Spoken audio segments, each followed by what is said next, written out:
10, 9. Now, get ready for Buzzworthy Radio, the show that gets you up close and personal with some of today's hottest stars. Now, here's Novell J. Lee. Hey guys, it's Novell J. Lee, and welcome into a new Buzzcast here on Buzzworthy Radio. We had the chance to sit down and speak with Jeanne Cooper, who has played the role of Catherine Chancellor on CBS Daytime's The Young and the Restless since 1973. She recently released a memoir entitled Not Young, Still Restless, which we did talk about in this interview. I'm very proud to share this with you all. Here it is, our chat with Jeanne Cooper. Oh, hi there. How are you? I'm doing very well. How are you? Well, listen, I'm trying to recover from late night working and cold weather and facing Christmas. Well, I'm not even ready for that yet, but but I don't think anybody is really. No. I called my daughter today, and she said, "Mother, I've picked up a few things. That's it." I said, "Well, then just say that's it." She said, "Yeah, good idea." Not even close. And actually, I'm right now I'm trying to recover from the. First of all, thank you for speaking with me today, and especially on this day right now, where a lot of people are upset about the tragedy going on in Connecticut. It's very difficult to talk about anything that is glorious and happy and looking forward when tragedy is struck. The moment, and needlessly and innocently, certainly not necessary, but it happened, and I think it belongs to the nation, not just to the small town in Connecticut. Oh, absolutely. I think it's a wake-up call for all of us. It really is. Something has to be done. Must be done. I mean, we're creating a monstrous divisions of likes, dislikes, hates, misery, poverty.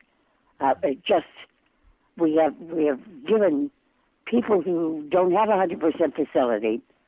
They have 98%. They use the other 2% in an evil way, in anger and whatever. That's a fact. There's always been a fact, and we constantly slap people on the wrist. Right. And that's it. We don't every once in a while take them out and say, "You see that dog over there? It's mad. So are you." Mm-hmm. We make it so easy for people to lose their minds. We make it so easy. It's terrible. Pardon me. That really got me. Oh, absolutely. But we do. And right now, it's so easy for you to go out and shoot somebody and really not have to pay the penalty. That's sad. It's amazingly because awful. Something was wrong with you. Somebody is this. There's some people who are just dark. It's a dark side of life. Right. And true, probably the kid had something against his mother, and probably it could have been prevented. Who knows? We don't know from his mother because she's no longer with us. Right. And he isn't, so we don't know that. And yet everybody will speak. Some will say he's brilliant, and the others will say he's dumb, and some will say he was sick. So, where do we begin? Stop. I mean, if I seem like I'm angry, I am. I am so angry of us being so loose with our discipline that anybody can do anything they damn near want to. And many can suffer for the actions of one. And we say, okay, they need more treatment, Right. So I don't mind helping anybody. Second chances are always wonderful. They say never give up, never give up. Well, if somebody kills 50, 20, 30 people, you give up. You just give up. It doesn't need further. It doesn't need help. Right. Because it will eventually do another 30, 20, or whatever amount of killings they want to do. It's just, gee, how are you today? How are you? There is Christmas in store for many little children. Yes. Many adults. There is happiness in store. We just have to be more concerned in earning it all the time. You know, we have to be a little bit, we've all got to tighten our belts and say, no. You know, that's the biggest yes you can give a child sometimes, or another human being. Right. Is when you definitely say no and mean no. It's the greatest yes you can give them. So, absolutely.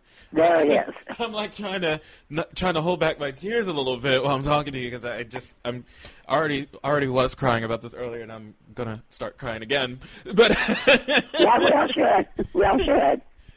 Shed a few more tears. Shed a few more tears, indeed. It's just it's such a tragedy to have happen to these innocent little children, and these innocent little children who were just going into class just to learn and just start. I mean, these are kindergarten kids, and their lives are now they can't get to experience life at all. No.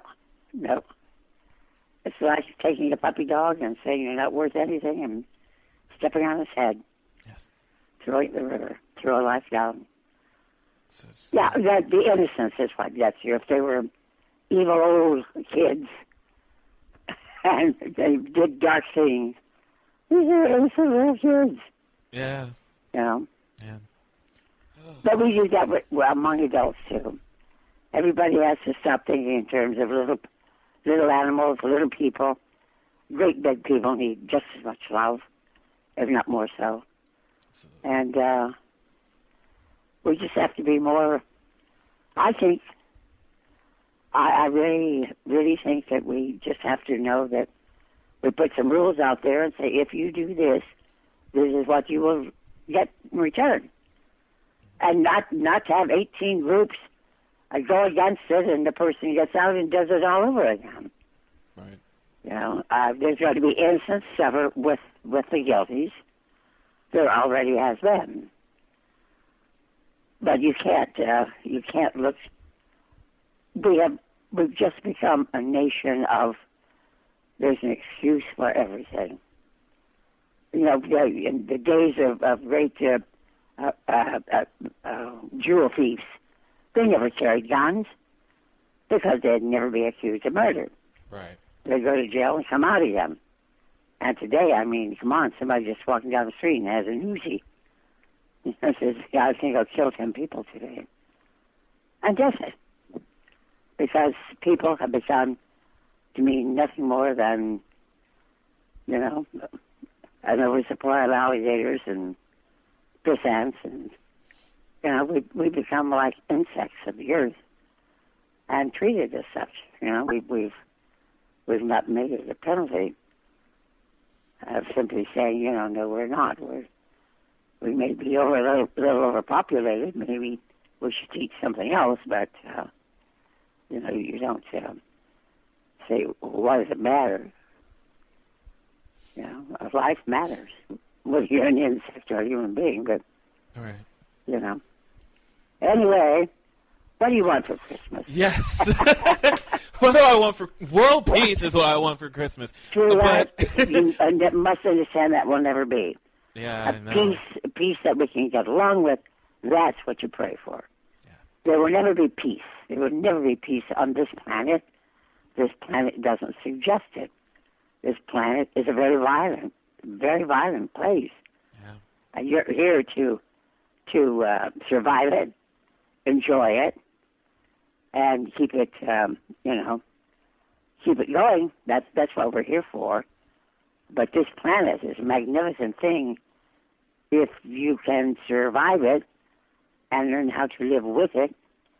Mm-hmm. And that's the beauty of the planet. That's the beauty of life. You know? But there will never, ever be peace, ever. No. There's just no way. No way. But I can say that you are surviving on The Young and the Restless, being in the #1 rated show for 24 years, playing the role of Catherine. How about 39 years?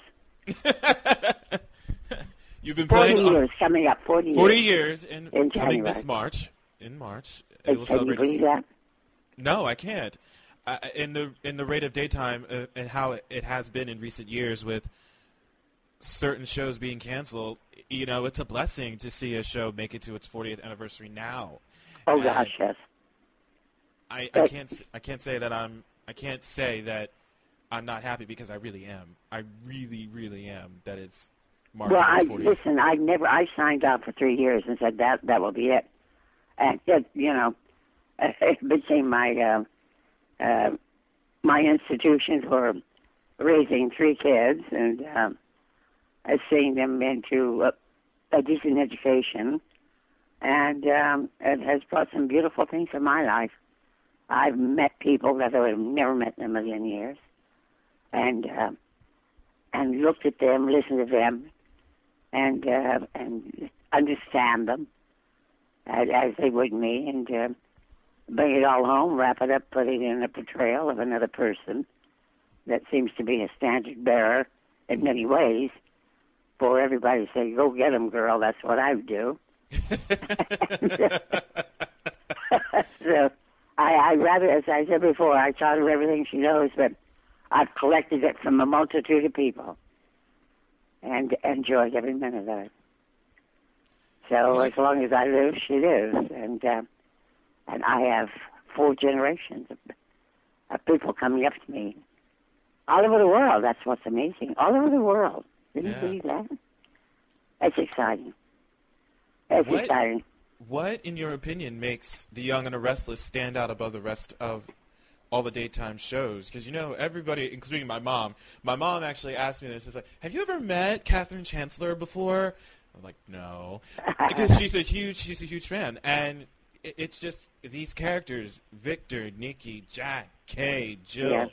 It's a huge staple for a lot of the viewers that watch the show, because if you don't watch The Young and the Restless, you know who Victor and Nikki are. You know who Katherine Chancellor is. You know? Yeah. It's it's a survival. And they can make the great identifications. And it is a survival of love, dislikes, problems, happiness, good times, bad times. And the problems are almost every problem you can identify with somewhere along the line, whether it's you, a relative, or what.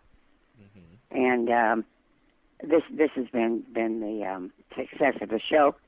And it's called relationships. You develop relationships. And, you know, it's someone that is the other you in many ways, or the other person that you're watching that you want to help and harbor it with your emotions, protect. And this is this other person, this other unit of people that you if you can't be in the unit, the closest thing you can do is watch it and be close to it that way. Right. And it's chemistry of people. So in my case, it's, you know, if you're going to have problems, it's better to have a lot of money and have a problem than to have a problem and not have a red penny. Right. But also benevolent. You can see that she's, you know, she has her soft moments. Mm-hmm. But also, if you cross her, you wish you had never done it. And there's a lot to her being a survivor that a lot of people identify with, men especially. Mm-hmm. That's it's the most amazing thing in the world that I've seen throughout this 40 some odd years. That men, you know, identify tremendously with her.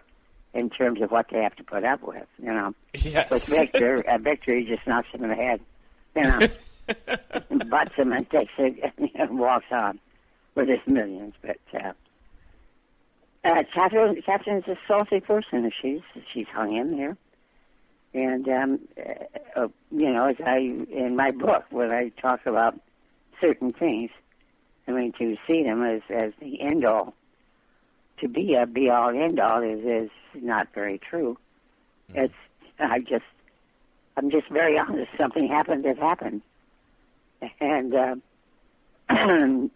person who doesn't live up to threats I've never lived